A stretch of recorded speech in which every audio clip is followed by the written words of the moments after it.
सुस्वागतम। मैं प्राध्यापक सविता हेर एफ.वाई. बी.कॉम की तासिका में आप लोगों का तहे दिल से हार्दिक स्वागत करती हूँ। आपको याद होगा कि पिछली तासिका में हम लोगों ने सुभद्रा कुमारी चौहान जी का जीवन परिचय लिया हुआ था और साथ ही में उनकी लिखी हुई स्वदेश के प्रति इस कविता पर हमने चर्चा की हुई है।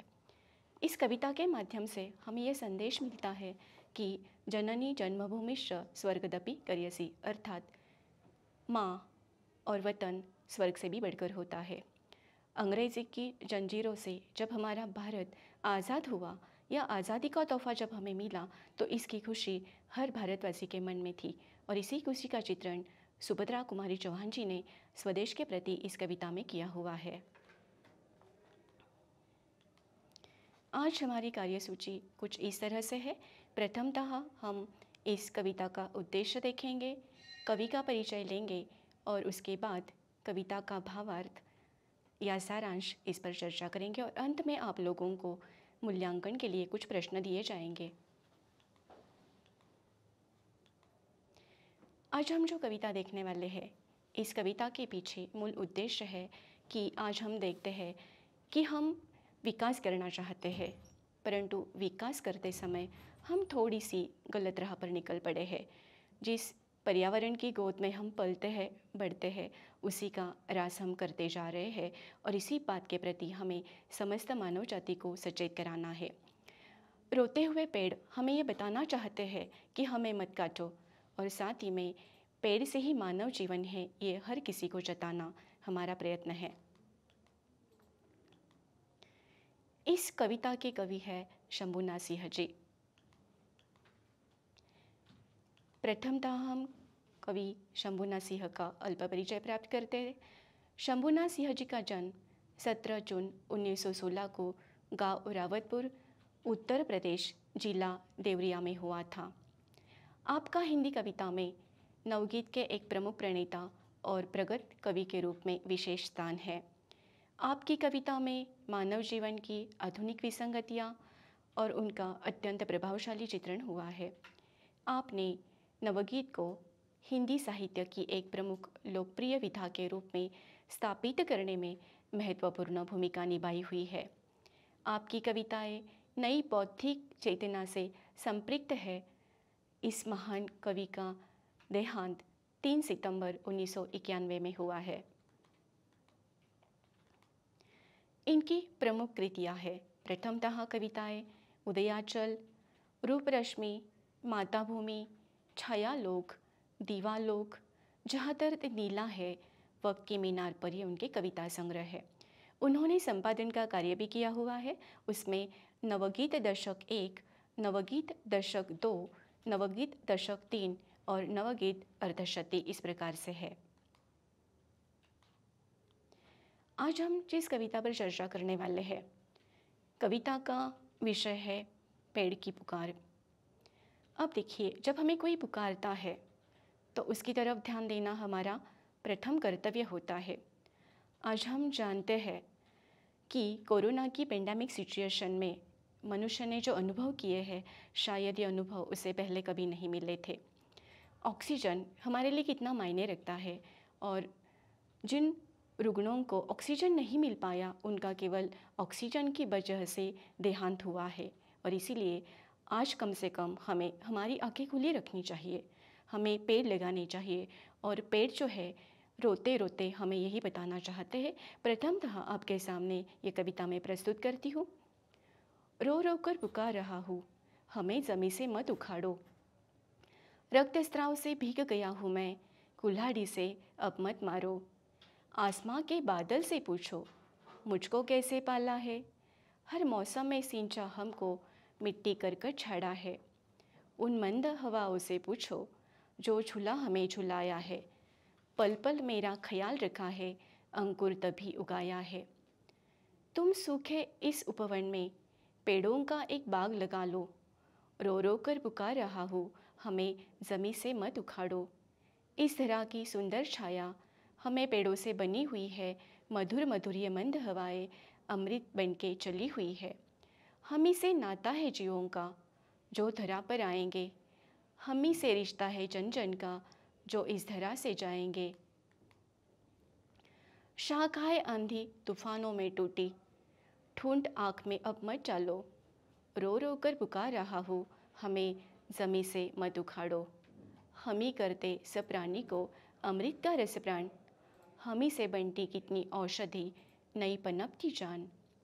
कितने फल फूल हम देते, फिर भी अनजान बने हो, लिए कुल्हाड़ी ताक रहे हो, उत्तर दो क्यों बेजान खड़े हो।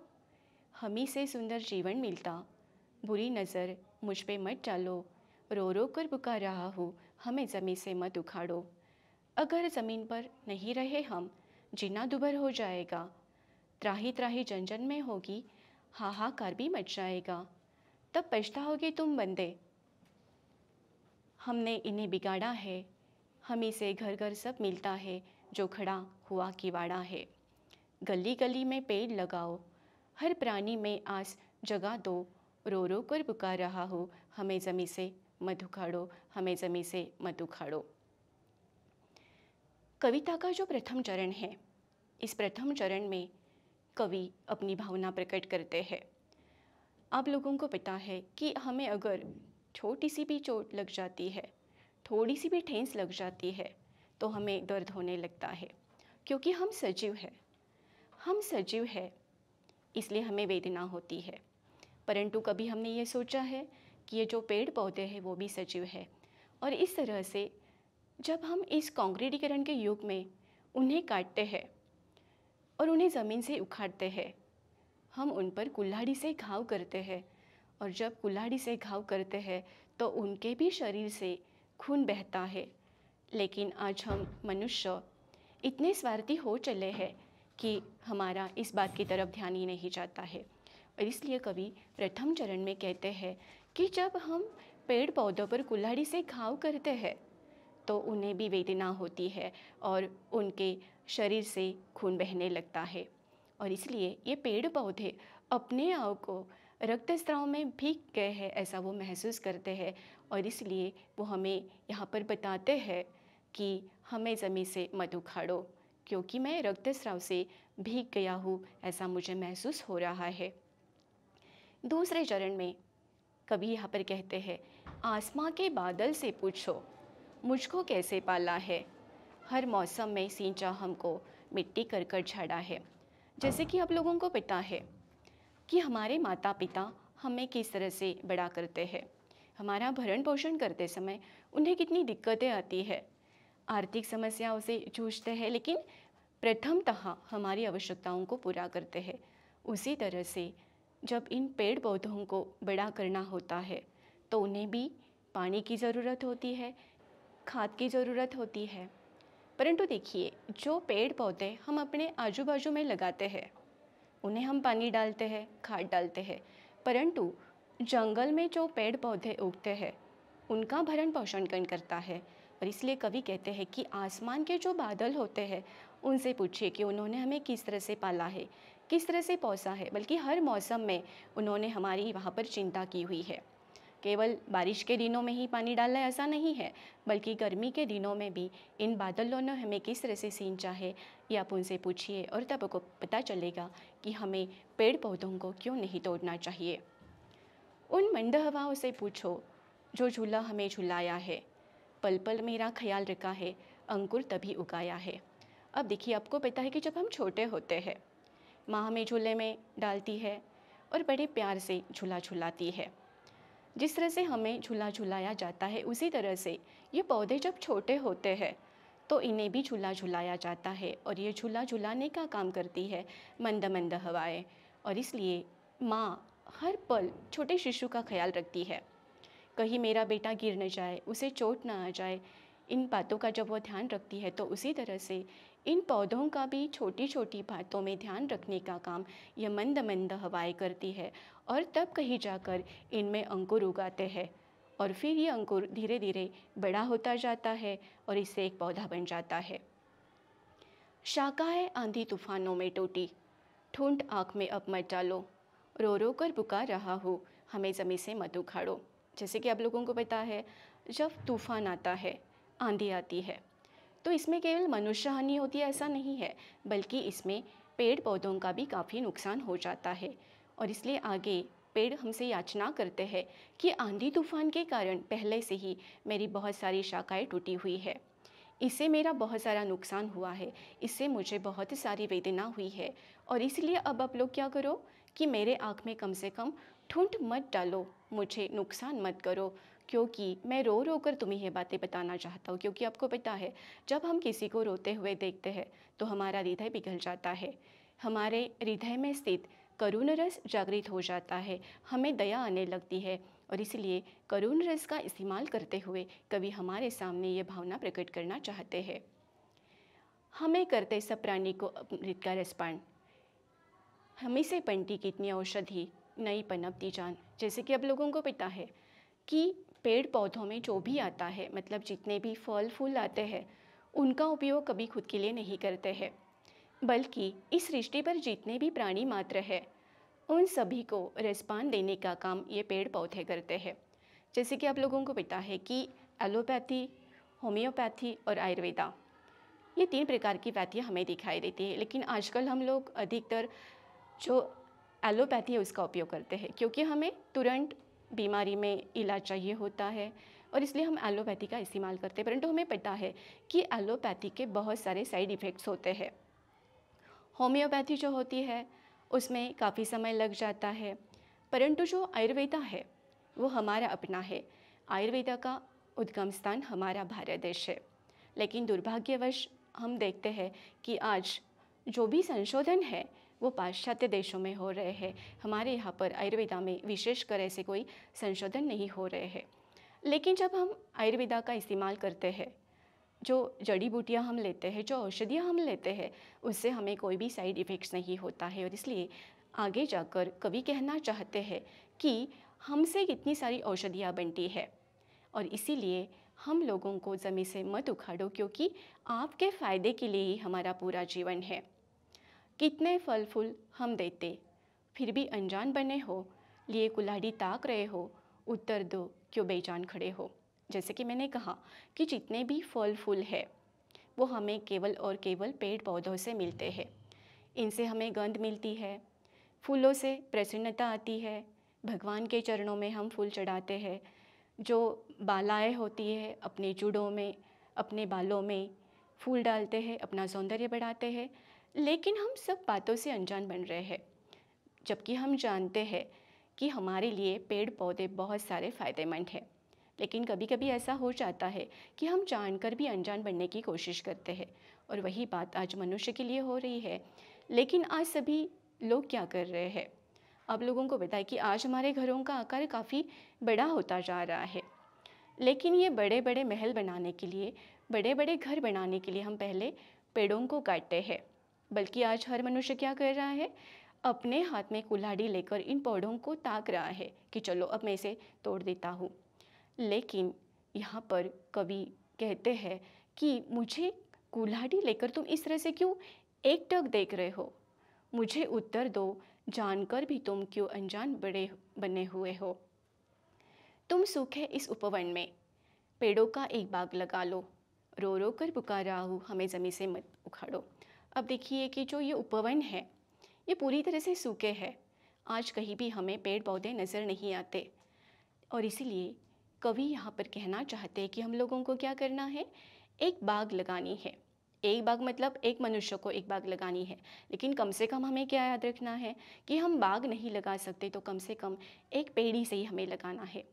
ऐसा नहीं है कि आप लोग पेड़ नहीं लगाते हो, लगाते हैं, परंतु आप उसका भरण पोषण नहीं करते हो। एक ही पेड़ लगाइए और ज़िंदगी भर उस पेड़ का भरण पोषण कीजिए, जिस तरह से माता पिता अपने शिशु का भरण पोषण करते हैं। और इसलिए रो रो कर फिर से एक बार यहाँ पर पेड़ पौधे याचना करते हैं कि हमें ज़मीन से मत उखाड़ो। इस तरह की सुंदर छाया हम पेड़ों से बनी हुई है, मधुर मधुर ये मंद हवाएं अमृत बन के चली हुई है। अब देखिए जैसे कि गर्मी के दिन होते हैं, जब हम रास्ते से चलते हैं तो गर्मी की वजह से हमारा मन इतना ऊब जाता है, उस समय हम ढूंढते हैं कि कोई पेड़ हमें मिल जाए और उसकी छाया के नीचे हम खड़े रहे। जैसे कि आप लोगों को पता है कि जब हम किसी पेड़ की छाया के नीचे में जाते हैं तो बिल्कुल एक स्वर्गीय आनंद हमें मिलता है, जैसे लगता है कि दुनिया की सारी खुशी हमें मिल चुकी है और इसलिए इस तरह पर जहाँ जहाँ आप लोगों को छाया नज़र आती है वो सारी छाया इन पेड़ों की वजह से हमें मिलती है। बल्कि जो मंद हवाएं बहती है उसका कारण भी ये पेड़ है। आप लोग कितना भी फ़ैन लगा ले घर में, लेकिन थोड़ी देर के बाद आप महसूस करते हो कि उस फ़ैन की हवा भी गर्म आ रही है। इसलिए ये मधुर हवाएं हमें पेड़ों से ही मिलती हुई है और ये हवा जो है अमृत बन के चलती है। जैसे देखिए चंदन का पेड़ अगर है और वहाँ से अगर आप गुजरेंगे तो आपको एक खुशबूदार हवा महसूस होती है। हम ही से नाता है जीवों का जो धरा पर आएंगे, हम ही से रिश्ता है जन जन का जो इस तरह से जाएंगे। मतलब देखिए जब हम इस धरती पर आते हैं तो हर जीव का नाता जो है इस पेड़ पौधों से होता है। जब तक हम जीवित हैं तभी तक हमारा पेड़ पौधों से नाता है ऐसा बिल्कुल नहीं है। बल्कि जब हम जाते हैं, आपको पता है कि हिंदू धर्म में 16 संस्कार माने गए हैं। कुछ संस्कार जब हम माँ की गोद में होते हैं तभी होते हैं। 15वां संस्कार शादी का होता है और 16 संस्कार जो होता है वो हमारे मृत्यु के बाद, अर्थात हमारा अंतिम संस्कार। जब हमारा अंतिम संस्कार होता है, जब हमारी चिता रचाई जाती है, तो ये चिता भी लकड़ियों का ढेरी होता है। मतलब जब तक हम जीवित हैं तब तक, और जाते समय भी हमारा रिश्ता इन पेड़ पौधों से ही होता है। हम ही से सुंदर जीवन मिलता, बुरी नज़र मुझ पे मत डालो, रो रो कर पुकार रहा हूँ, हमें ज़मीं से मत उखाड़ो। अब देखिए कि हमें ये जो सुंदर जीवन मिला है किसके कारण मिला है? पेड़ पौधों की वजह से ही मिला है। देखिए जब कभी हम बोर हो जाते हैं शहर में रहते रहते, तो कभी कभी हमें लगता है कि हमें हिल स्टेशन पर जाना चाहिए या हमारे गांव में जाना चाहिए, क्योंकि इस सुंदर हरी धरती को देखकर हमारा मन तरोताज़ा हो जाता है। लेकिन जो पेड़ पौधे हमारे लिए इतना करते हैं, हम क्या कर रहे हैं? आज उन पर बुरी नज़र डाल रहे हैं और इसलिए वो फिर से याचना करते हैं कि हमें ज़मीन से मत उखाड़ो। अगर ज़मीन पर नहीं रहे हम, जीना दुभर हो जाएगा, त्राही त्राही जन जन में होगी, हाहाकार मच जाएगा। एक कल्पना कीजिए कि अगर हमारे आजू बाजू में एक भी पेड़ पौधा नहीं रहा तो क्या हो जाएगा। आज भी हम देखते हैं कि सूखा अकाल पड़ जाता है, और जब सूखा अकाल पड़ जाता है तो केवल मनुष्य ही नहीं बल्कि अनेक प्राणी मात्र अपनी जान उसमें गंवा देते हैं। लेकिन अगर एक भी पेड़ पौधा नहीं रहेगा तो क्या होगा? मनुष्य का जीवन दुभर हो जाएगा, वो जी नहीं सकता है और इसलिए पूरे जन जन में त्राही त्राही मच जाएगी। चारों तरफ हमें हाहाकार दिखाई जाएगा। जैसे कि मैंने कहा कि दूसरी कोरोना की जब लाट आई थी उसमें क्या हुआ था? त्राही त्राही मच गई थी। हर कोई ऑक्सीजन के लिए तड़प रहा था और ऑक्सीजन न मिलने की वजह से अनेक लोगों की मृत्यु वहाँ पर होती हुई हमें नज़र आती है। तब पछताओगे तुम बंदे, हमने इन्हें बिगाड़ा है। हम ही से घर पर सब मिलता है जो खड़ा हुआ किवाड़ा है। जैसे कि आप लोगों को पता है कि घर बनाना एक बहुत मुश्किल बात होती है, लेकिन जब हम घर बनाते हैं तो उस समय हमें किस चीज़ का इस्तेमाल करना पड़ता है? लकड़ी का ही इस्तेमाल करना पड़ता है। जो किवाड़ हम बनाते हैं, किवाड़ का मतलब होता है दरवाज़ा, जो किवाड़ बनाए जाते हैं वो भी लकड़ी से ही बनते हैं। और इस तरह से जब पेड़ पौधे नहीं रहेंगे तो क्या हो जाएगा? हमें पछताना पड़ेगा। लेकिन आप लोगों को पता है कि समय की महिमा अगाध होती है। हमारे पास कितने भी पैसे हो, लेकिन बीता हुआ समय हम पैसे देकर वापस नहीं ला सकते, हम खरीद नहीं सकते। और इसीलिए बाद में पछताने की नौबत नहीं आनी चाहिए। इसलिए हमें अभी से सोचना चाहिए और हमें ये जानना है कि जो हर एक चीज़ हमारे घर में है, हमारे घर में जो सोफ़ा है, जो कुर्सियाँ है, जिस क्लासरूम में आप लोग बैठते हो, जो बेंचेस है, वह सब और सब केवल पेड़ पौधों की वजह से है। बल्कि जिस नोटबुक में आप लिखते हो वो किससे बनती है? वो भी पेड़ पौधों से ही बनती है। जो किताबें आप पढ़ते हो वो किससे बनती है? वो भी पेड़ पौधों से बनती है। और ये सारी बातें आप लोगों को हमेशा हमेशा याद रखनी है। और इसलिए अंतिम चरण में शंभूनाथ सिंह जी एक बहुत बड़ा संदेश हमें देते हैं और वो कहते हैं, गली गली में पेड़ लगाओ, हर प्राणी में आस जगा दो, रो रो कर पुकार रहा हूँ, हमें ज़मीं से मत उखाड़ो। तो ये जो संदेश है, हमें क्या करना है कि हर गली में पेड़ लगाना है।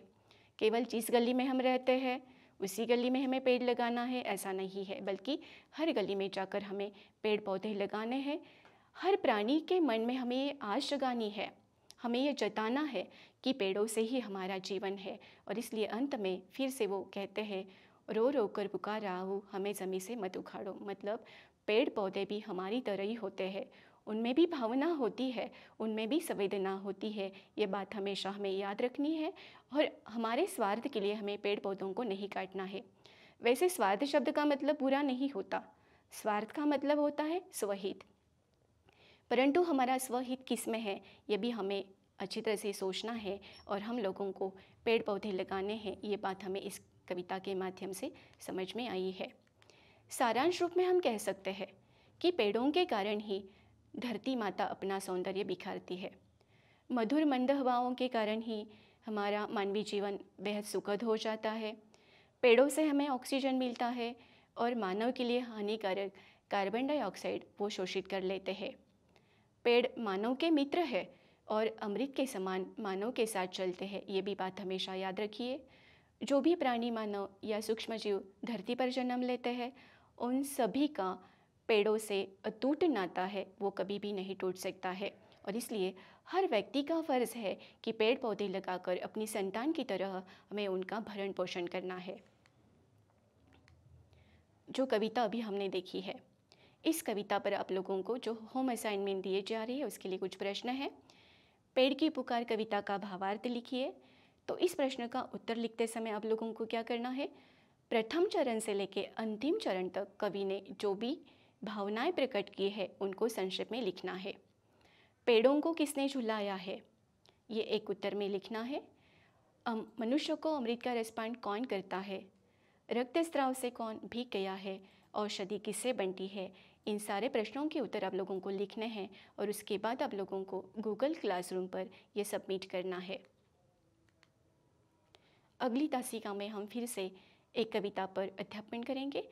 ये कविता है धर्मवीर भारती जी की। प्रथमतः हम भारती जी का अल्प परिचय लेंगे और उसके बाद उनकी लिखी हुई उदास तुम इस कविता पर चर्चा करेंगे। धन्यवाद।